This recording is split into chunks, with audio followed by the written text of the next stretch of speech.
సాహిత్యాభిమానులైన శ్రోతలకు నమస్కారం. మీకందరికీ శ్రావణ మాసం అయిపోయింది కదా, భాద్రపద శుద్ధ చవితి అదేనండి వినాయక చవితి శుభాకాంక్షలు. గణేష్ చతుర్థి, గణేష్ నవరాత్రులు మన హైదరాబాద్లో చాలా వైభవంగా జరుగుతాయి. అలాగే మహారాష్ట్రలో చాలా బాగా జరుగుతాయి. మీరందరూ వినాయక చవితి శ్రద్ధాభక్తులతో జరుపుకోవాలని అనుకుంటున్నాను. మీకందరికీ గణపతి నవరాత్రులకు శుభాకాంక్షలు. ఇక పాతిపెట్టిన నాణెములు 2వ అధ్యాయంలో 2వ సంచికలో మీకు తోరమాండు గురించి, తర్వాత హిరణ్యకుడి గురించి, వాళ్ళిద్దరూ అన్నదమ్ములన్న విషయము, అంటే కవల పిల్లలన్న విషయము, తర్వాత ఈ తోరమాండు బంధింపబడిన విషయము, ప్రవరసేనుడు అనే అబ్బాయి పుట్టి పెరుగుతున్నాడు ఒక యూకాదేవి అనే ఊరిలో, ఆ విషయం చెప్పాను. ఇక ఈ హిరణ్యుడు తోరమాండుని ఎందుకు బంధించాడో ముందు ముందు తెలుస్తుంది అని చెప్పాను కదా. ఇప్పుడు ఆ కథలోకి ప్రవేశిద్దాం.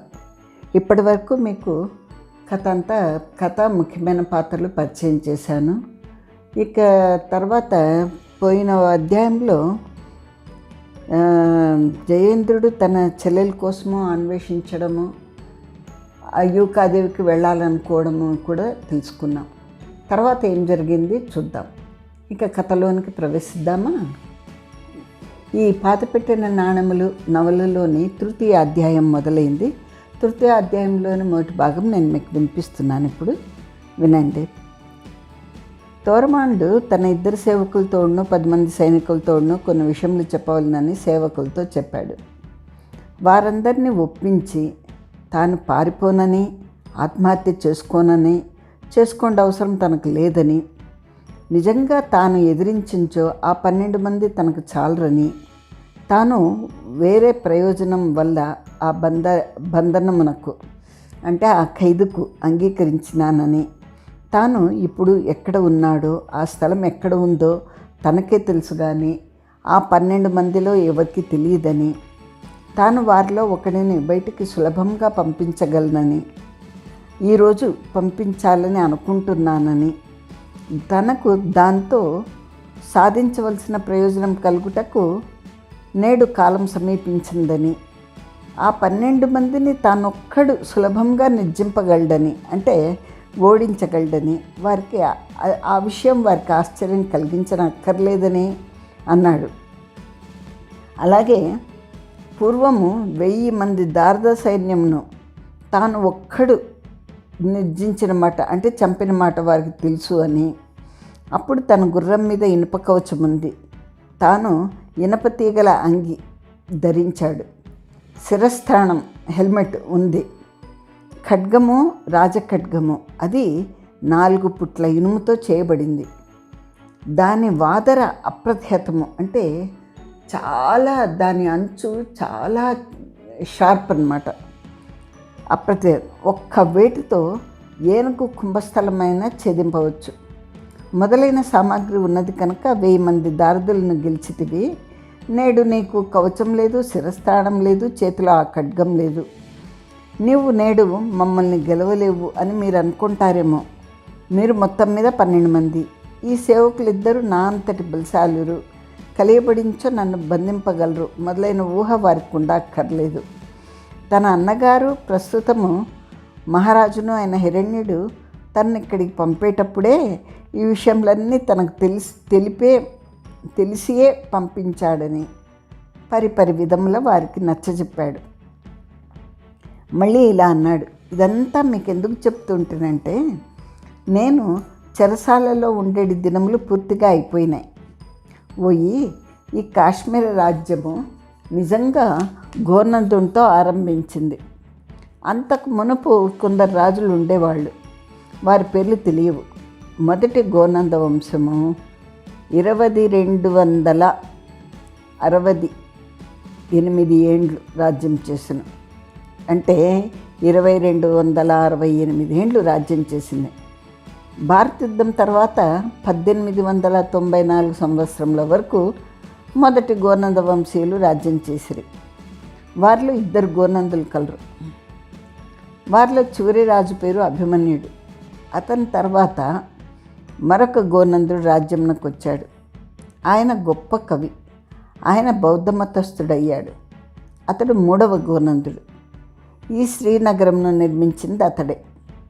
96 లక్షల గృహములతో శ్రీనగరంను నిర్మించాడు. ఈ 3వ గోనందుని వంశము 910 ఏండ్లు రాజ్యం చేసెను. వారిలో చివరి రాజు అంధ యుధిష్ఠిరుడు. అతని రాజ్యావసానమునకు యుధిష్ఠిర శకము 2800-400 సంవత్సరములు గడిచెను. అతడు నిరపత్యుడు, అంటే సంతానం లేనివాడు. కాశ్మీర రాజ్యము అరాచకమైంది. ఉజ్జయిని రాజైన శ్రీహర్ష విక్రమాదిత్యుని బంధువైన ప్రతాపాదిత్యుడు అన్న వాణిని మంత్రులు తీసుకువచ్చి శ్రీనగర సింహాసనం అధిరోహింపజేశారు. అతని సంతతి 5 రాజులు. అప్పుడు ఒక చమత్కారం జరిగింది. సంధిమంతుడన్న మంత్రి రాజయ్యాడు. ఆ 6 రాజులు కలిసి 192 ఏండ్లు రాజ్యం చేశారు. సంధిమంతుని తర్వాత మేఘవాహనుడు రాజయ్యాడు. మేఘవాహనుడు మా తాత. మా తండ్రి శ్రేష్ఠసేన మహారాజు. ఆయనకు మరి 2 నామములు ఉండేటివి, ప్రవర్సేనుడు, తుంజనుడు అని. ఆయన తండ్రి మేఘవాహనుడు. ఆయన 34 ఏండ్లు రాజ్యం చేశాడు. మా తండ్రి రాజ్యం 30 ఏండ్లు. మా తండ్రి రాజ్యము యుధిష్ఠిర శకము 3060వ సంవత్సరంన అంతమైంది. అప్పుడు అన్నదమ్ములం మేమిద్దరము రాజులమైతిమి. ఒక్కసారి 2 రాజులగుట ఎక్కడనూ వినిపించదు. అది ఒక అసందర్భము. అది పొసగదు. ఒకటి చేసిన పని మరొకరికి గిట్టదు. మా అన్నదమ్ముల నడుమ 1,00,000 రహస్యములు ఉన్నవి. వాటితో మీకు అవసరం లేదు. అట్లయ్యును మేమిద్దరం కలిసి 14 ఏండ్లు రాజ్యం చేశాం. 1 ఏడాది ఆయన, మరి 1 ఏడాది నేనుగా రాజ్యం చేస్తుంది. ఆ సంగతి మీకు కూడా తెలుసు. మేమిద్దరము కలిసి రాజ్యం చేయటం మా ఇద్దరిలో ఎవరికి ఇష్టం లేదు. అచ్చంగా తానే రాజుగా ఉండాలని ఆయన, అచ్చంగా నేనే రాజుగా ఉండాలని నేను. 2 కత్తులు ఒక వరలో విముడతాయా? ఇతనిని వధించి నేను, నన్ను వధించి అతడో రాజు కావాలి. మాకొకరి మీద ఒకరికి గల ప్రేమయో, తండ్రి వద్ద చేసిన ప్రతిజ్ఞయో, మేము ఒకరినొకరం వధించరాని ఒక దైవ నిర్ణయమో. 2వ వాణ్ణి వధించినచో వధించిన వానికే ముప్పు వచ్చునని చెప్పబడిన ఒక జ్యోతిశాస్త్ర విషయమో మా అన్యోన్య వధ నుండి విముక్తులను చేసింది. నేను ఒక కార్యం చేస్తే ఇతనికి ఇంత రాజ్యాస ఉన్నప్పుడు మనం ఎందుకు పట్టుకొని కూర్చొని ఉండవలనని హిరణ్యుడు విముఖుడై తక్కిన హేతువులతో పాటు సోదర ప్రేమ మిక్కుటమై రాజ్యం నుండి విరమించి నాకు సానుకూలపడుచు మంత్రి వలె, అన్నగారి వలె నన్ను బోధించుచు నన్ను రాజ్యం చేయనిచ్చు అని అనుకుంటే, నన్ను బంధించునని నేను అనుకోలేదు. ఒక రాత్రి వేళ హఠాత్తుగా సైనికులు వచ్చి నన్ను బంధించినప్పుడు నేను నివ్వరపోతుని. పోన్లే, అతడే రాజ్యం చేయాలని అనుకున్నాడు కాబోలుని ఊరుకుంటుని. కొందరు మంత్రులు, కొందరు సామంతులు నా పక్షం వారు ఉన్నారు. వారిని రెక్కొలిపి నేను రాజ్యంలో కలవరం కలిగించగలుగుదును. అంతేకాదు, రాజ్యంను 2గా విభజింపగలను. నాకు అది ఇష్టం లేదు. ఆనాటికి నాకు సంతానం లేదు, హిరణ్యునికి సంతానం లేదు. తర్వాత హిరణ్యునికి సంతానం కలిగిందేమో నాకు తెలియదు.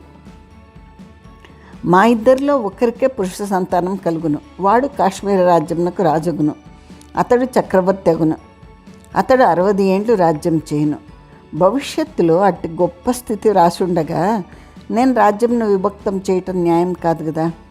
అట్టి పని ఎవడు చేయను? కాలం నందు విశ్వాసం కలవాడు చేయను.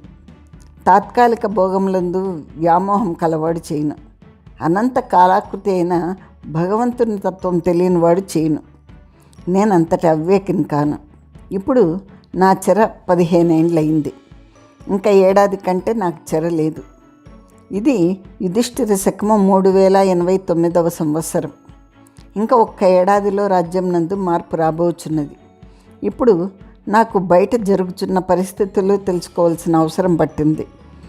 నేను తెలుసుకోనకపోయినా జరిగేటివి జరుగుతాయి అనుకుండు. ఎలా జరగవలసి ఉండెనో అలా జరిగినని తెలుసుకొని మరణించుట్లో జీవనకు ఒక తృప్తి ఉన్నది. మీకు తెలియదు కానీ నా శరీరంలో ఒక వ్యాధి ప్రవేశించినది. మీకు ఒక రహస్యం చెప్పేదను. హిరణ్యుడునో నేనును కవల పిల్లలమని మీకు తెలుసు. మేమిద్దరం ఒక చోట నిల్చున్నచో మాలో ఎవరు హిరణ్యుడో ఎవరు తోరమాండో మీరు చెప్పలేరు. ఆ విభేద జ్ఞానం చాలా కొద్ది మందికి కలదు. ఇంత దూరం వచ్చిన తర్వాత నేను దాచటం ఎందుకు? దాచే ప్రయోజనమేమి? ఏడాదిలో అటో ఇటో తేలిపో విషయం నాకు గుంబన ఇందులకు. నా ముంగురులు చూచితిరు కదా, నా జుట్టు ముఖం మీద నుంచి మొలిచింది. ఈ జుట్టుతో నా పాల భాగం మూసుకొని పోయింది. నేను శిరస్త్రాణం ధరించినచో, తలపాగాన్ని పెట్టుకొనచో, కిరీటంను వహించినచో ఇది కనిపించదు. హిరణ్యునకు నాకు కల 2 భేదములలో ఇదొకటి. రెండవది, నా కుడి చెవి తమ్మలో నొక్కున్నది. అది లేనివాడు హిరణ్యుడు. మా ఇద్దరికి మరి ఒక భేదం లేదు. శారీరకంగా భేదం లేదు. నేను చెరసాల్లో ఉండి కృషించి తిని కదా, రాజ్యం చేయొచ్చు, అతడు కూడా కృషించే ఉండును. నాకు తలనొప్పి వచ్చును, అతనికి తలనొప్పి వచ్చును. నేను గుర్రం మీద నుండి పడి కాలిలోని భూమికి తొలగి పూర్వం 2 నెలలు బాధపడుతున్నా. అతడు పడకుండానే బాధపడ్డాడు. ఇది వింటుంటే మీకు అగ్గిపిడుగో ఏదో ఒక సినిమా ఉందండి, పాతది, ఎన్టీఆర్ సినిమా. ఇలాగే కవలలు ఉంటారు. ఒకడికి నొప్పి అయితే ఇంకొకడికి నొప్పి అవుతుంది, ఒకడికి ప్రేమ పుడితే ఇంకొకడికి ప్రేమ పుడుతుంది. అలాగా అది జ్ఞాపకం వస్తుంది ఇది చెప్తూ ఉంటే. మళ్ళీ అతని మాటలు చెప్తున్నాను, తొరమాండి మాటలు. మా కామక్రోధములు వేరు, మా శరీరంలో ఒకటి. నేను చనిపోతాను, అతడు చనిపోను. అతడు చనిపోయించో నేను చనిపోదును. అంచేత మేము అన్యోన్యబద వ్యగ్రలము కాము. అతడు నన్ను చెరలో పెట్టుటే సాహసము. జరిగిందేమో జరిగింది. 15 సంవత్సరములు గడిచినవి. ఇంకొక ఏడాది కంటే మేమిద్దరమో బతకం. కానీ ఇందులో ఒకటి ఉంది. నన్ను అతడు బంధించినాటికి నా భార్య గర్భవతి, నిండు చూరాలు. అతనికి సంతానం లేదు. అతని భార్య గర్భవతి కాదు. నాకు కుమారుడు కలుగును, వాడు పెరుగును, యువరాజుగును, రాజ్యం వానికి వచ్చునన్న ఈర్ష్య హిరణ్యునికి మనసులో ఉండెను. ఆ నిండు చూలాలైన నా భార్య ఏమైందో నాకు తెలియదు. అతడు ఆమెను బంధించిన, ఆమె ప్రసవించిన, మగ శిశువును కనన. హిరణ్యుడు నా పెండ్లామును బిడ్డను వధించలేదు కదా. తర్వాత రాజ్యమేమగును? నాకు మిత్రులు ఉన్నారు. వారు నా భార్యను హిరణ్యుని చేతికి అందకుండా తొలగించిరా. ఆ సంగతి నాకు తెలియవలెను. నేను ఇచ్చట ఉన్నానని నా మిత్రులకు తెలియదు. ఈ స్థలము నాకు తెలియను, హిరణ్యునికి తెలియను. మేమిద్దరము అప్పుడు యువరాజులము. ఇద్దరము గుర్రాల మీద వేటకు పోయి, కొండలలో అడవుల్లో పొద్దు కుంకుటయే కాదు, మంచు విపరీతంగా కురియుచుండెను. ఇచ్చట మంచు ప్రారంభించో సంవత్సరంకు 1-2 రోజులు పక్కనున్న మనిషి కనిపించడు. మీకు తెలుసు కదా, ఆనాడు అట్లుండెను. మమ్మ గూర్చి భయపడి మా తండ్రి వెదకుటకు సైనికులను పంపించెను. వారికినే చర్మచక్షుసులే. మేము ఆ మంచులో గుర్రములను నడిపించుకొంచు ఏ వంక పోయితమో తెలీదు. ఒక గుహలో ప్రవేశించితిమి. చీకటి అట్లే ఉన్నను, మంచు బాధ లేకపోయినా ఆ గుహలో పోతుమి. చాలా దవ్వున గుహ అంతమైంది. అచ్చట పర్వతములు, రాళ్ళు. ఆ రాళ్లలో మేము ఒకతో కనబెట్టితిమి. అది 4 దినముల ప్రయాణము. మనిషి సాధ్యమైనది కాదు. ఎవ్వడు నా పొంతకు పోడు. మరలా ఇంకొక గుహ మార్గము. అచ్చట ఈ స్థలం ఉన్నది సరికదా. ఇచ్చట ఈ భవనములు ఉన్నవి. ఎవరు నిర్మించిరి మాకు అవగతం కాలేదు. ఇంకొక మార్గం కొరకు 2 దినములు సంచరించితిమి, దొరకలేదు. మేము ఇచ్చటికి వచ్చినప్పుడే వచ్చిన మార్గం జాగ్రత్తగా గుర్తుపెట్టుకుంటుమి. అప్పుడు హిరణ్యుడు నాతో అన్నాడు, ఓయి తోరమణి, మనకు విరోధున్నచో వాడిని ఇచ్చట బంధించవచ్చును అని. కానీ అప్పటికే నన్ను బంధింపవాలని అతనికి ఉన్నదేమో నాకు తెలియదు. అప్పుడు నేను అన్నాను, బంధింతువు సరే, అతడు తప్పించుకుని పోకుండా రక్షక బట్లను ఎట్లు తెత్తువు, వారికి తినుబండారములు ఎట్లు సంపాదింతువు అనగా అతడు ఇలా అనను, ఓయి నేను రాజును, వారి నేత్రములు బంధించి తీసుకుని వస్తాను. సామాగ్రి అంతయు అలాగే చేర్పిస్తాను. సంవత్సరంకి ఒకసారి చేర్పిస్తును. అందులైన వారి చేత తెప్పింతును అనగా నేను ఇట్లాంటి, ఓయి వారిలో ఎవడో ఒకడు మార్గంను గుర్తుపట్టగలడు. అప్పుడు అతడు ఇట్లా నన్ను గుర్తుపట్టనని తెలిసిన వాడు బతకడు అని. హిరణ్యుని యొక్క సంపూర్ణ స్వరూపం నాకు అప్పుడు తెలిసాను. ఓయి ఎవ్వడు కానీ సెలవేసుకుని ఇచ్చాడు శాశ్వతంగా ఉండనా? అజ్ఞాడైన వాడు చేసేడు పనులు ఇట్లుండును. నేను మిమ్ము వధించి ఈ 15 ఏళ్లలో ఎప్పుడు తప్పించుకొని పోనించినో పోగలిగిందును. మీకు మార్గం తెలీదు, మీరు దారిలోనే మరణించుందురు. నాకు మార్గం తెలుసు, నా కొరకు వెదకటి మిత్రులు ఉన్నారు. నేను చనిపోయితునని హిరణ్యుడు చెప్పి ఉండును, అందరినూ నమ్మి ఉందురు. నా భార్య కూడా విశ్వసించి ఉండును. నేను చనిపోలేదని తెలిసిన వాడు ఒక్కడే ఉన్నాడు. అతడు వృద్ధుడు, అతనికి ఇప్పటికీ 50 ఏండ్లైనా వయసు ఉండును. అతనిని నేను కలుసుకొనవలేను. మీరు నా మాటలు నమ్మినచో అది మీ ఆనుకూల్యం మీద ఆధారపడి ఉన్నది అని ఇలా అన్నాడు. సరే, ఇక్కడ యూకాదేవిలో ఏం జరిగిందో చూద్దాం. జయేంద్రుడు అక్కడికి వెళ్ళాడా లేడా అని. యూకాదేవి చుట్టూ 2 గవ్యూతల మేర పంట పొలాలు, తర్వాత అడవి. ఉత్తర దిక్కునందు నది ఉన్నది. ఆ నదిని అంటుకుని అడవి ఉంది. యూకాదేవికి 2 వైపులా మహానగరములు కలవు. దక్షిణ దిక్కున 10 గవ్యూతుల మేర నగరం ఉన్నది. ఉత్తరపు దిక్కున 6 గవ్యూతుల మేర నగరం ఉంది. ఉత్తరపు దిక్కునున్న నగరము దగ్గర, గ్రామం నానుకుని అది ఉండటం మూలంన అది నదియు కాదు, వాగు కాదు, ఏరు కాదు. అంచేత దానిలోనికి నీరు ఎప్పుడు వచ్చునో తెలియదు, వచ్చించు ముంచుకొని వచ్చును. ఊరు మెరక మీద ఉన్నది కాబట్టి సరిపోయింది, కానీ లేంచో ఉత్తరపు వైపు అంతయు మునిగిపోను. అంతేకాక ఉత్తర వైపున గోడ లేదు. ఉన్నవన్నీ పెదవారి ఇండ్లు. 10-15 ఏళ్లకు ఒక్కసారి ఎప్పుడో వాగు మిక్కిలి ముమ్మరంగా వచ్చుటయు, ఆ పేద ఇండ్లు మునిగిపోటయు కూడా జరుగును. వాగు రానప్పుడు శకటములు వాగులో నుండి అడవిలోకి పోవును. వాగు శీలమండల లోతు లేదా మొగాట్ లోతు. బండ్లు వెళ్ళుచూనే ఉండును. వాగు దాటినంతనే అడవిలో బండ్లు పోయి సరిగ్గా అచ్చట ఉన్న నగరంను చేరును. ఇంత దూరం అడవిలో పోలేను. దక్షిణపు అడవిలో పులుల భయం లేదు, కానీ ఈ అడవిలో పులి భయం కలదు. అడవిలో బండ్ల బాట ఉంది. ఉత్తర దిశ ఎందున్న నగరంలో వర్తకం అధికంగా ఉండును. తీసుకొని పోయిన సరుకు వెంటనే అమ్మకమైపోతుంది. వెల కూడా కొంచెం ఎక్కువే వస్తుంది. ఆ నగరం నుండి కొన్ని మ్లేచ్ఛ గ్రామములు ఉన్నాయి. వారు ఉపయోగించే ఆహార పదార్థములు కొన్ని యూకాదేవిలో పండింతురు. పండించిన కృషి వళులు సాహసించి నది దాటి అడవిలో పోయి ఆ నగరంలో తమ పదార్థములు అమ్ముకొని ధనం ఎక్కువ సంపాదించుకుని వస్తారు. 1 బండి 2 బండ్లు సాహసించవు. 5-6 రైతులు కలిసి పోవలను. అందరు కలిసి వచ్చే వరకు తక్కిన వారు ఆగుతారు. ఆ నగరం నుండి కూడా కొందరు బండ్లు కట్టుకుని యూకాదేవికి వచ్చుటకు కూడా కలదు. ఆ నగరంనకు యూకాదేవికి సంబంధ బాంధవ్యములు కలవు. బంధువులు వస్తుంటారు, పోతుంటారు. ఆ మహారణ్యము పశ్చిమ దిశల యందు వ్యాపించి ఉంది. అంటే తూర్పు పడమరలుగా వ్యాపించి ఉంది. 5-6 బండ్ల వాళ్ళు కలిసిపోతారు. సామాన్యంగా పులులు కనిపించవు. పులి అలికిడి కలదన్న చోట బండ్ల వాళ్ళు తప్పెట్లు మోగిస్తారు, కేకలు వేస్తారు. ఆ పులి బెదిరిపోవును. పులి ఒక చోటున కొట్టుటకు అలవాటు పడిన సామాన్యంగా అక్కడే కొడుతుంది. అక్కడ ఈ బండ్ల వాళ్ళు జాగ్రత్త పడి తప్పెట్లు మోగిస్తూ మొదలైన చప్పుళ్ళు చేస్తే ఆ పులి పట్టు తప్పు వెళ్ళిపోతుంది. ఒక్కొక్కప్పుడు పులి తప్పించి కొడుతుంది. కానీ సామాన్యంగా అడవిలో తిరుగు పశువుల మందల మీదకి పోయినట్లు బండ్ల మీదకి రాదు. ఇట్లుంటే ఒకసారి యూకాదేవి గ్రామం నుండి 5-6 బండ్ల వాళ్ళు పదార్థం వేసుకుని నది దాటి ఉత్తర దిక్కు ఉన్న అడవిలో నుండి ఆ నగరానికి పోతున్నారు. సామాన్యంగా పులి కొట్టుతుంది అన్న స్థలం ముందు జాగ్రత్త పడతారు కదా. ఆ స్థలము మహానగరంకు దగ్గర. సరుకులు అమ్ముకుని దీనారాములు తీసుకుని మూటలు కట్టుకుని మళ్ళా బండ్లు తిరిగి వస్తున్నాయి. పులి కొట్టుతుంది అన్న చోటు ప్రసిద్ధమే కదా. మళ్ళా తప్పెట్లు, తాళాలు, కేకలు. ఆ స్థలం దాటిన తర్వాత బండ్లు మళ్ళా అడవి మార్గం నుండి వెళ్తున్నాయి. ఆపద కల చోటు దాటిపోయిందని బండ్ల వాళ్ళు శ్రద్ధ సడలి ఉన్నారు. రాత్రులందు 2 ఎడ్ల వాండ్ర ప్రయాణమే చిత్రం. బండ్ల తొట్లలో పడుకొని వారు ఆదమర్చి నిద్రపోతారు. ఆ ఎడ్లు దారిన పడిపోతూ ఉంటాయి. ఎదురుగా ఏమైనా వస్తే అవే పక్కకు పోతాయి, మళ్ళీ అవే దారికి వస్తాయి. ఆ బండివానికి ఎప్పుడో మెలకు వస్తుంది. నామమాత్రంగా ఎడ్లను అదిలిస్తాడు.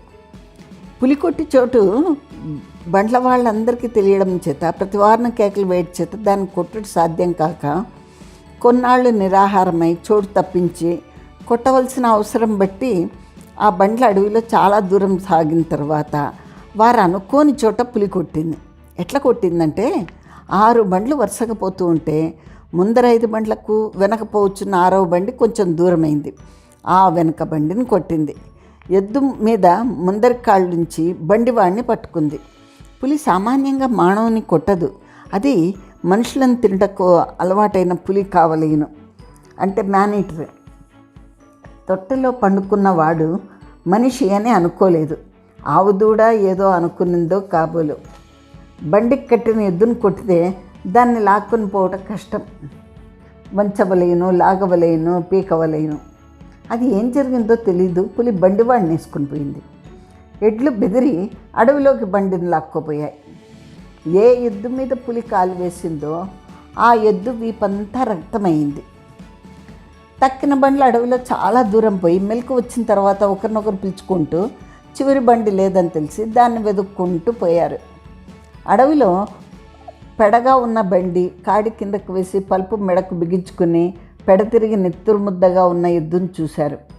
అడవిలో చాలా దూరం వాని కొరకు వెతికారు. పులి వేసుకొని పోయిందంటే పోయింది అని నిర్ణయించుకున్నారు. యూకాదేవికి తిరిగి వచ్చారు. ఆ బండివాడు సగము మ్లేచ్చుడు, అంటే ఒక తక్కువ కలుపు స్త్రీతో ఒక మ్లేచ్చునకు కలిగిన సంపర్కం వలన జన్మించినవాడు. వాడు అటువంటి ఇంకొక స్త్రీని పెండ్లాడాడు. కానీ మర్యాదలు, ఆచారములు, పట్టింపులు, సాంప్రదాయములు హైందవ సంఘంలో ఎట్లుండనో అట్లా నేర్పించుండేడు వాడు. మగుడు చనిపోయాడన్న వార్త ఆమెకు చెప్పారు. 12 దినములు మేల పట్టింది. బంధువులు వచ్చిరి, తెంపిపోసిరి. నెల్లాళ్ళు గెలిచింది. ఆ వర్ణంలో అది ఆచారం కాకపోయినా ఆమె మళ్ళా పెళ్ళి చేసుకుంది.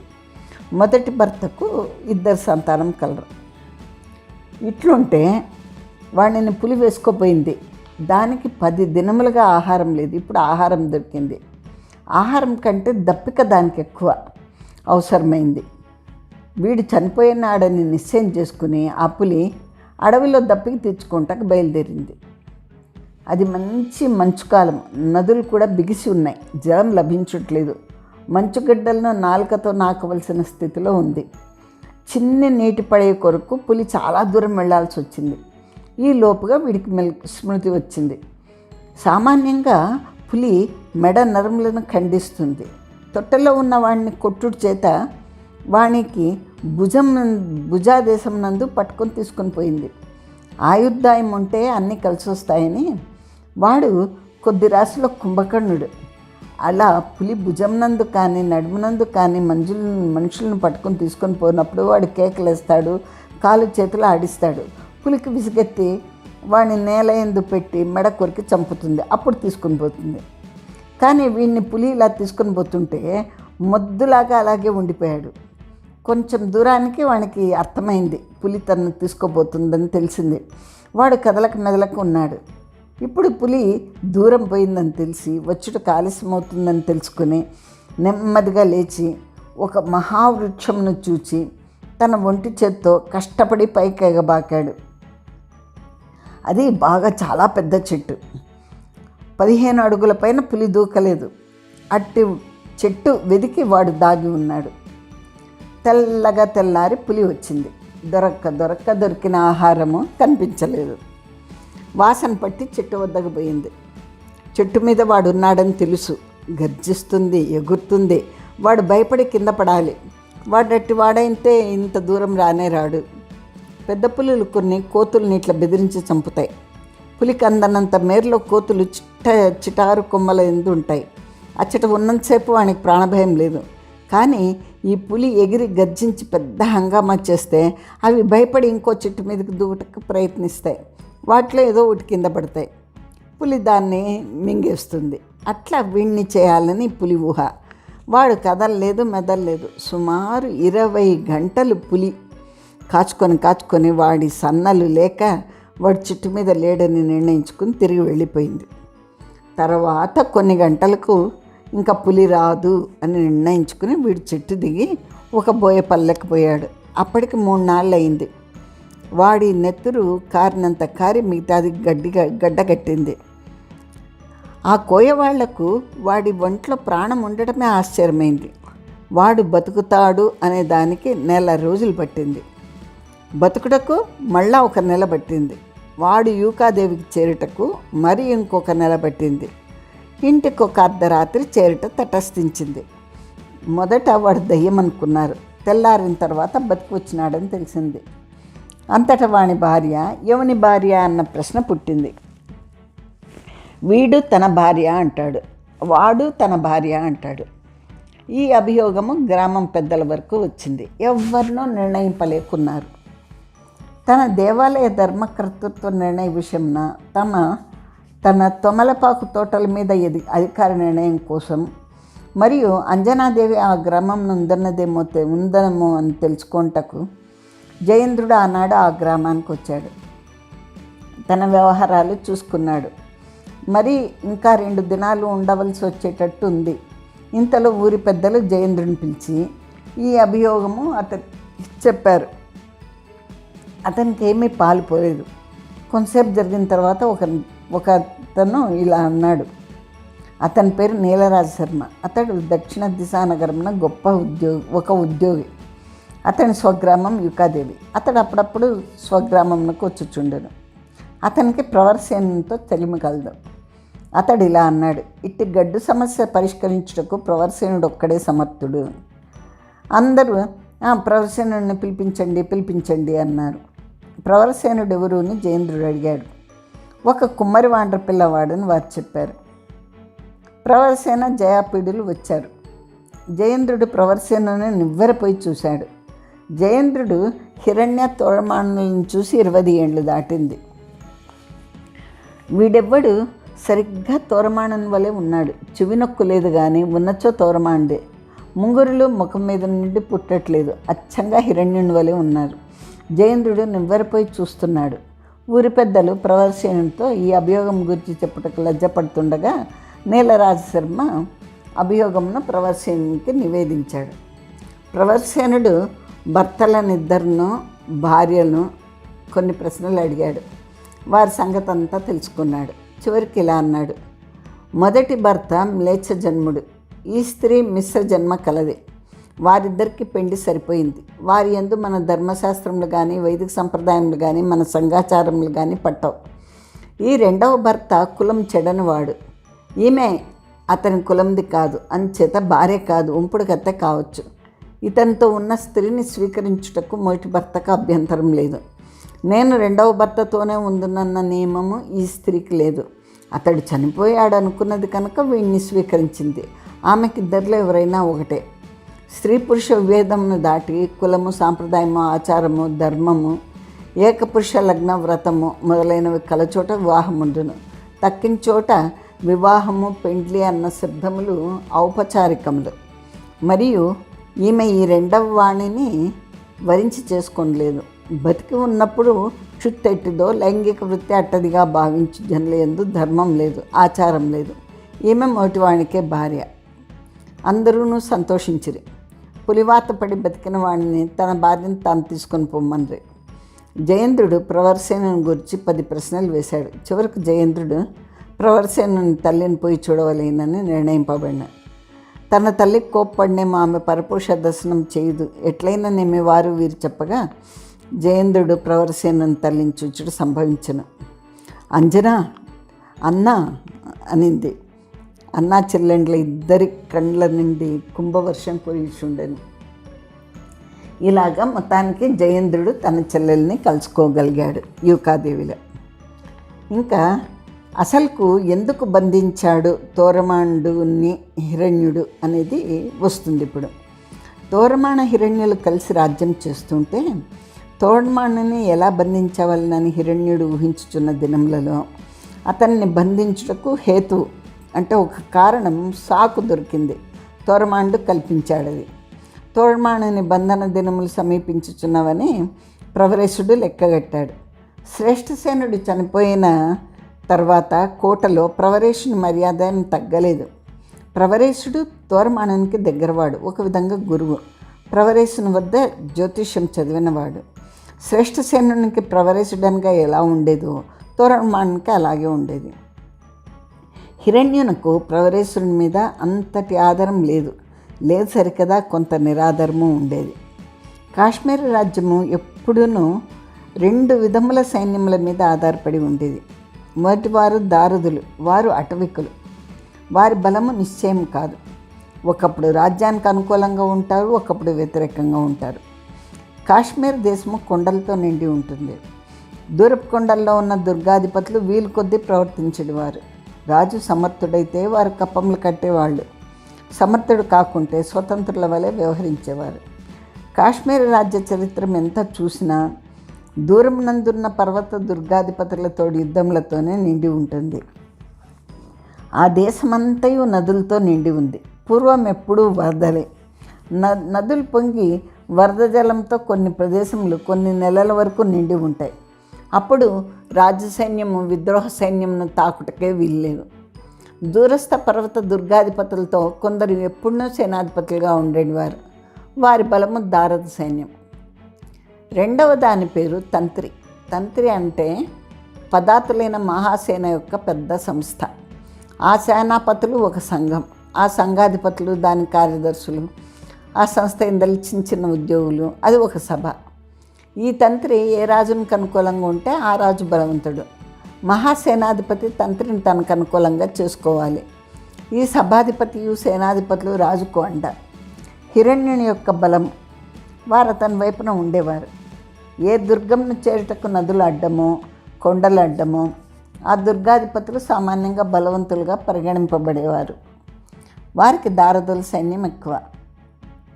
శ్రీనగర రాజ్యాధినేతలందరూ గోనందాది వంశజాతులు. ఆ దూరస్థ పర్వత దుర్గాధిపతులకు గోనంద వంశంతో సంబంధం తక్కువ. కొందరు ఇక్ష్వాకు వంశీయులు, కొందరు చంద్రవంశీయులు, కొందరు ఆంగిరసులు, కొందరు భారద్వాజులు. శ్రీనగర్ రాజులు తాము గోనంద వంశీయులంటం చేత కాశ్మీర్ రాజు లగుటకు అర్హతల్లో అది ప్రధానమైన అర్హతగా భావిస్తారు. ఆ అర్హతను ప్రవరేశుడు పురాణముల చేత కథల చేత రాయబడి ఉన్న ప్రాత గ్రంథముల ఎందలి పద్యాది ప్రవచనముల చేత సాధించుచుండేది. అంచేత శ్రేష్ఠ సేనునికి అతని యందు అభిమానం. అందుచేత పార్వతీయులైన దుర్గాధిపతులకు అతని యందు వైముఖ్యం. ఆ పార్వతీయులైన దుర్గాధిపతులు బలవంతులు. తోరమాణనకు ప్రవరేశుడు హితుడు. హిరణ్యుడు ఆ పార్వతీయుల బలం సంపాదించుకున్నాడు. తోరమాండు కూడా రాజే. ప్రవరేశుని సులభంగా ఏమి చేయడానికి వీల్లేదు. హిరణ్యుడు తోరమాణను బంధించుతాడని ప్రవరేశునికి తెలుసు. బంధించిన తర్వాత ప్రవరేశునికి బలం లేదు. దుర్గాధిపతుల సభ జరుగును. ప్రవరేశుడు కూడా దుర్గాధిపతి. పార్వతీయులైన ఈ మహాదుర్గాధిపతుల పక్కనే పోయి ప్రవరేశుడు కూర్చుంటుట వారికి మర్యాదకు తక్కువ అనిపించేది. అప్పుడు శ్రేష్ఠసేనుని వలన, ఇప్పుడు తోరమాణుని వలన ప్రవరేశనేమంటకు వీలు లేకపోయింది. తోరమాణుని హిరణ్యుడు బంధించిన మర్నాడు ప్రవరేశుని బతుకు బయటపడిను.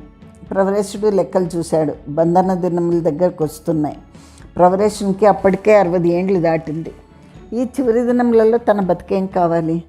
తన బతుకు మాట అట్లుంచి భవిష్యత్ కాశ్మీర రాజవంశం కూర్చుని చింత ప్రవేశంకి ఎక్కువైంది.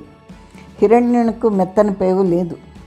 తోరమాణుని బంధించి అంతటితో ఊరుకుండడు. అంజనాదేవిని కూడా బంధించును. ఆమె యొక్క ప్రసవం చిరసాల్లో జరగవలేను. మగపిల్లవాడు కలుగును. తనకు సంతానం లేదు. హిరణ్యుడు తోరమాణుని సంతానం మన్నించినా ఏం చేయనో తెలియదు. హిరణ్యుడు తన్ను బంధించునని ప్రవరేశుడు తోరమాణునితో చెప్పాడు. తోరమాణుని యొక్క జాతకం వేసి గ్రహముల యొక్క ఫలితం చూపించాడు. తోరమాణునికి జ్యోతిర్విద్య తెలుసు. తన జాతకంలో తన బంధనం కనిపిస్తూనే ఉంది. కానీ అంత జరుగునా అన్న సందేహం. మానవ బుద్ధి ఎందుగల వ్యామోహము ఎవడు మాత్రం ఏం చేయగలడు? ఓయి తోరమాండ, హిరణ్యుడు నిన్ను బంధించిన తర్వాత నిండు చూలాలైన నీ భార్య ఏమవుతుంది? ఆమెను ఇప్పుడే సురక్షితమైన స్థలంకు తరలింపమని ప్రవరేశుడు చెప్పాడు. కానీ తోరమాండు వినలేదు. హిరణ్యుడు తోరమాణుని బంధించిన విషయం చాలా రహస్యంగా ఉంది. హఠాత్తుగా బంధించాలని హిరణ్యుడు అనుకుంటున్నాడు. ఎల్లుండి అర్ధరాత్రం నా పని చేయవలేనని హిరణ్యుని ఊహ. హిరణ్యుడు అంతా సిద్ధం చేశాడు. ఆ దినమున సాయంత్రము అంజనాదేవి ఒక చోటికి పేరంటంకి వెళ్ళింది. ఒక సామంతుని కోడలు గర్భవతి అయింది. 7వ నెల వచ్చింది. పుట్టినింటి వారు ఆరణం తెచ్చారు. అతడు సామంతుడు, పార్వతీయుడు కాకపోయినను బలవంతుడే, తోరమాణుని పక్షం వాడు. అతని ఇంటికి రాణి అయిన అంజనాదేవి పేరంటానికి పోట్లో తప్పులేదు. 4 పట్టపు గుర్రములు కలిగి కట్టిన రాజశేఖరం మీద అంజనాదేవి పేరంటానికి పోయింది. హిరణ్యుడిందు సందేహపడటానికి ఏం వీలుంది? పేరంటం పూర్తయ్యే వేళకు పొద్దుపోయింది. అంజనాదేవి తన శకటంను అధిరోహించి మళ్ళా రాజగృహంనకు బయలుదేరింది. ఆ శకటంలో ఎక్కింది అంజనాదేవి కాదు. అంజనాదేవి ప్రవరేశుని దుర్గంనకు పోయింది. ప్రవరేశుని కూతురు గర్భవతి, నిండు చూరాలు, పుట్టింటికి వచ్చింది. ఆమెను ఆ సామంతునింటికి పేరంటంకి వెళ్ళింది. మహారాణి బండి రాజసూదంనకు పోయింది. దాని వెంట ప్రవరేశుని బండి పోయింది. కోట యొక్క సింహద్వారం ప్రవేశించక మునిపే ప్రవరేశుని కూతురు మహారాణి వద్ద సెలవు తీసుకుని ప్రవరేశుని బండిలోకి వచ్చింది. ఆ అర్ధరాత్రంన ప్రవరేశుని కుమార్తెకు నొప్పులు వచ్చాయి. మంత్రసానం వచ్చింది, మంత్రజలం ఇచ్చింది, తగ్గలేదన్నారు. అచ్చటికి 4 గవ్యూతుల మేర ఒక వైద్యుడు ఉన్నాడు. ఇట్టి క్లిష్ట ప్రసవములను సాధించుట్లో అతను సిద్ధహస్తుడు. ప్రవరేశుని కుమార్తె అచ్చటికి తీసుకొని పోబడుచుందని చెప్పబడింది. నిజంగా వెళ్ళింది అంజనాదేవి. మర్నాటి రాత్రికి ప్రవరేశుని కుమార్తె తిరిగి వచ్చినట్టు బండి వచ్చింది. యూకాదేవికి ఉత్తర దిశ ఉందన్న మహానగరమునకు 10 గవ్యూతుల మేరలో మహారణ్యం నందు ఒక దేవాలయం ఉంది. గర్భవతులైన స్త్రీలకు 10 నెలలు నిండును, 11వ నెల వచ్చును, ప్రసవించరు, నొప్పులు వస్తుంటాయి, పోతుంటాయి, తగ్గిపోతూ ఉంటాయి, అన్నం సహించదు, శుష్కించిపోతుంటారు. అట్టి వారిని ఆ దేవాలయంకు తీసుకొని పోదురు. అది నట్టడవిలో ఉంది. దానికి 3 ప్రదక్షిణాలు చేస్తే ఆమెకు సుఖప్రసవం అవుతుంది. ఎక్కడి నుండో ఒక బండి చుట్టూ తెరలు కట్టబడింది. లోన గర్భవతి ఉంది. ఆ దేవాలయాభిముఖంగా పోనారంభించను.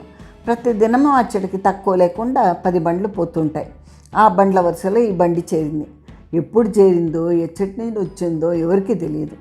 వచ్చిన బండి దేవాలయ సమీపం ఆగవలేను. అందులోంచి నిండు చూలాలు దిగవలేను. ఒకళ్ళ ఇద్దరు పట్టుకుని ఆమె చేత ప్రదర్శనలు చేయించవలను. అటుదేం జరిగినట్లేదు. ఆ బండి వెంట ఒక పురుషుడు ఉన్నాడు. శివరథుడు పలు దేవాలయములకు దానం చేసినవాడు. అతని దగ్గర ఒక లక్షణం ఉంది. అతడు దేవాలయం కడగా తానుగా పోయి దానం చేయించి తిరిగి వస్తాడు. ఆ బండి వెంట ఉన్న పురుషుడు శివరథునితో మాట్లాడాడు. ఆమె ఒక గొప్ప ఇంటి స్త్రీ. ఆమె ఎవరో తనకు తెలియదు.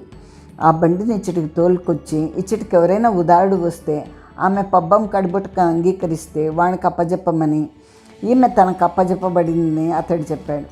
ఆమె ఒక ఆపదలో ఉంది. ఆమె ఎవరో ఎవరికి తెలియరాదు, తనకు తెలియదు. ఒక ప్రాణ స్నేహితుడు తనకు ఆమెను అప్పగించాడు.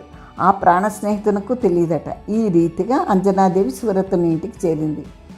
ఇందులో ఉన్న ఆశ్చర్యం ఏమంటే ఆమె యూకాదేవిలో ఉన్నదన్న సంగతి ప్రవరేశునికి కూడా తెలియదు. ప్రవరేశుడు తోరమాణుని భార్యను రహస్యంగా రక్షించుటకు చేసిన ప్రయత్నంనకు 10ంతల ప్రయత్నం అంజనాదేవి చేసింది. ప్రవరేశుడు ప్రకటించిన వివేకంనకు 100 రెట్లు వివేకం అంజనాదేవి ప్రకటించింది. ఆమె భర్తతో చెప్పలేదు. ప్రవరేశుని జ్యోతిష్యం విశ్వసించింది. హిరణ్యుని రాజతంత్రమంతయు ఆమె అవగతం చేసుకున్నది. హిరణ్యుని ప్రకృతి ఆమెకు కరతలామలకంగా ఉంది. తోరమాణునకు హిరణ్యుని గురించి ఎంత తెలిసినా దాని వెనక తోబుట్టువు అన్న ఒక దోషం ఉంది. అంజనాదేవికి హిరణ్యుని యందు ఆ దోషం లేదు. మరియు స్త్రీకి భర్త ఎందున్న ప్రేమ వేరే, తన గర్భం నందున్న మమకారం వేరే. కాశ్మీర రాజ్యంకు ఉత్తరాధికారి అయిన వాడు తన గర్భమందున్నాడు. వాణిని రక్షించుట తన విధి. భర్తను వదిలిపెట్టును, భోగములను వదిలిపెట్టును, ఎన్ని కష్టములైనా అనుభవించును. వాడు రక్షితుడైనచో తనకు చాలు. అంజన తాను కొన్ని దీనారములను, కొన్ని రత్నాభరణములను తెచ్చింది. ఆమెను శివరథుడు తన ఇంటికి తెచ్చి వేళకు ఆమె వద్ద ఉన్న ధనమంతై అయిపోయింది. దీనారములను గుప్పిళ్లతో విరజిమ్మింది. ఆమె యూకాదేవి చేరినప్పటికీ 20 అంచెల మీద వచ్చింది. ఆమె ప్రవరేశుని కూడా ప్రతారించెను. అంటే ప్రవరేశునికి కూడా దాపరికం పెట్టింది. ఇచ్చటి నుండి దక్షిణంకి పోవును, మళ్ళా ఉత్తరంకి వస్తుంది, మళ్ళా పశ్చిమానికి పోతుంది, మరలా ఉత్తరానికి పోతుంది, తూర్పునికి పోతుంది, అటు నుండి పశ్చిమంకి పోవును, ఇచ్చట నదిని దాటును, అడవుల్లో నుండి పోయి మరలా నదిని దాటి వెనక్కి వస్తుంది. ఒకప్పుడు వట్టి జానపదులకు డబ్బిచ్చి తాను ప్రయాణం చేస్తుంది. ఆమె తన గర్భమును అంత రహస్యంగా మన్నించుకొనింది, పాలించుకుంది. అంటే ఇక్కడ మనకు అర్థమైండేది ఏమంటే జయేంద్రుని చెల్లెలు అంజనాదేవి ఎవ్వరికీ అర్థం కాకుండా అంచెల వారీగా అంటే బండ్లు మారుస్తూ ఒక బండి నుంచి ఇంకో బండికి తాను ఏ బండిలో ఏ ఊరికి వెళ్ళిందో ఎవరికీ తెలియకూడదు. అంత రహస్యంగా యూకాదేవికి చేరింది. అక్కడ శివరతుని ఇంట్లో కొడుకుని కనింది. ఆశ్రయం ఇచ్చిన శివరతునికి తెలియదు ఈమె ఫలానా అని. ఆమెను శివరతునికి అప్పజెప్పిన మనిషికి తెలీదు ఆమె ఫలానా అని. ఇంత రహస్యంగా ఆమె ప్రవరేశుని జోస్యంను నమ్మి తాను ప్రయాణం చేస్తూ మొత్తానికి శివరతుని ఇంటికి చేరి అక్కడ ప్రసవించి కొడుకును కంది. కొడుకుకు ప్రవరసేనుడు అని పేరు పెట్టింది. జాగ్రత్తగా సంరక్షించుకుంటుంది. ఎందుకంటే ఆమె ప్రవరేశుని జోస్యము బాగా నమ్మి భర్తకు దూరమైనా పర్వాలే పిల్లవాడిని పెంచి పెద్ద చేసి కాశ్మీర రాజ్య సింహాసనం అతనికి అప్పగించాలనే దృఢ నిశ్చయంతో తాను ఇన్నాళ్ళు తిప్పలు పడిందన్నమాట. ఇది అంటే ఇప్పటికీ ఈ వారానికి ఇంతటితో ఆప్ చేస్తున్నాను. సో మనకి ఇక్కడ ఒక రహస్యం తెలిసిపోయింది. ఇక్కడ కథ మనకు క్లుప్తంగా చెప్పాలంటే తోరమాండు హిరణ్యుడు ఇద్దరు కవల పిల్లలు శ్రేష్ఠసేనునికి పుట్టారు. జాతకాల ప్రకారము ఇద్దరు ఒకేసారి చనిపోతారు. వారిలో ఒకరు చనిపోతే ఇంకొకళ్ళు కూడా ఖచ్చితంగా చనిపోతారు. ఇంకొకటి ఏమంటే తోరమాండునికి పురుష సంతానం కలుగుతుంది, కానీ తోరమాండు రాజు కాలేడు. తోరమాండి కొడుకు రాజ్యం వస్తుంది. ఇది ప్రవరేశుడు చెప్పిన జాతకము. ఆ జాతకం ప్రకారము ఈ ప్రవరసేనుడు అంటే తోరమాండి కుమారుడు రహస్యంగా పెంచబడుతున్నాడు యూకాదేవి అనే ఊరిలో. ఈ కథ అంతా జయేంద్రునికి ఇన్నేళ్ల తర్వాత తెలిసింది. తర్వాత వీళ్ళు ఎలా దానికి ఒక పథకం పన్నుతారు, తోరమాణుని ఎలా చేరుకుంటారు, తోరమాండి కథ వీరికి ఎలా తెలుస్తుంది. ఈ ప్రవరసేనుడు తండ్రి తోరమాండని తెలిసి తండ్రిని వెతుక్కుంటూ బయలుదేరుతాడా, ఏమవుతుంది, ఇవన్నీ కూడా వచ్చే సంచికలో చెప్పుకుందాం, సరేనా? ఈ కథ రాను మీకు ఇంకా ఆసక్తి కలిగిస్తుందని నేను అనుకుంటున్నాను. తర్వాత ఇక్కడ ఏ కారణం వల్ల హిరణ్యుడు తోరమాణుని బంధించాడు అనేది ఇంకా రాలేదు. దానికి ఒక శాఖ పెట్టుకున్నాడు హిరణ్యుడు కూడా. అదేంటో వచ్చే సంచికలో కనుక్కుందాం, సరేనా? ప్రస్తుతానికి ఇంతటితో సెలవు తీసుకుంటున్నాను. మీకు అందరికీ ఇంకొకసారి వినాయక చవితి శుభాకాంక్షలు. మళ్ళీ ఈ పాత పెట్టిన నాణెములు 4వ భాగంతో మిమ్మల్ని కలుస్తానే, సరేనా? అంతవరకు మీరు నా పాతవి కూడా వినండి. అన్ని కథలు అద్భుతమైన కథలే. మీరు వినిండకపోతే వినండి, మొదటి నుంచి వినండి. మొదటిది భగవంతుడి మీద పగ పురాణ వైర గ్రంథమాల, అవి 12 నవలలు, అవన్నీ చెప్పాను. ఇప్పుడు చెప్తున్నవి కాశ్మీర రాజవంశగతలు. వీటిలో ఇప్పుడు 2వ నవల మీకు చెప్తున్నాను. అన్నీ వింటూ నాకు ఎప్పటికప్పుడు కామెంట్స్ పెడితే నేను చాలా సంతోషిస్తాను. ఇంకోటి, నాకు మీరు ఎంత ప్రోత్సాహిస్తే ఇంకా అన్ని మంచి కథలు మీకు చెప్పాలని నాకు అనిపిస్తుంది, సరేనా? మీకోసం మరి ఇంకొన్ని మంచి కథలు వెతికి చెప్తానే. అంతవరకు సెలవు, ఉండనా మరి? ముఖ్యమైన విషయం మర్చిపోయాను. మీకు నా చెప్పే కథలు నచ్చితే, నా కథనం నచ్చినా కానీ లైక్ కొట్టండి, ఫ్రెండ్స్తో షేర్ చేసుకోండి, సబ్స్క్రిప్షన్స్ పెంచండి, నాకు ప్రోత్సాహం పెంపొందించండి, మాకు ప్రోత్సాహం ఇవ్వండి, ఓకేనా? సరేనా? ప్రస్తుతానికి మీ అందరితో సెలవు తీసుకుంటున్నాను. మీ పద్మప్రేమ. ఓకేనండి, బాయ్ బాయ్, సీ యూ.